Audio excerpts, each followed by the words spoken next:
இந்த நாளினுடைய கர்த்தருடைய வார்த்தை எபிரேயருக்கு எழுதின நிருபம் 11வது அதிகாரம் அதனுடைய 6வது வசனம். விசுவாசம் இல்லாமல் தேவனுக்கு பிரியமாய் இருப்பது கூடாத காரியம். ஏனென்றால் தேவனிடத்தில் சேருகிறவன் அவர் உண்டென்றும் அவர் தம்மை தேடுகிறவர்களுக்கு பலன் அளிக்கிறவர் என்றும் விசுவாசிக்க வேண்டும். விசுவாசம் இல்லாமல் தேவனை பிரியப்படுத்த முடியாது. ஒரு மனுஷன் தேவனை பிரியப்படுத்த விரும்பினால் அவனுக்குள் இருக்கிற விசுவாசத்தை வைத்துத்தான் தேவனை பிரியப்படுத்த முடியும். தேவன் உண்டென்று விசுவாசிக்க வேண்டும். அவரை தேடுகிறவர்களுக்கு அவர் பலன் அளிக்கிறவர் என்று விசுவாசிக்க வேண்டும்.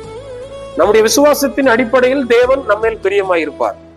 ஸ்திரீயே, உன் விசுவாசம் பெரிது என்று சொன்னார். இஸ்ரவேலருக்குள்ளும் இப்படிப்பட்ட விசுவாசத்தை நான் காணவில்லை என்று சொன்னார். அவர்கள் விசுவாசத்தை குறித்து அவர் ஆச்சரியப்பட்டார் என்றெல்லாம் வேதம் போதிக்கிறது. எனவே விசுவாசிப்போம், தேவனை பிரியப்படுத்துவோம்.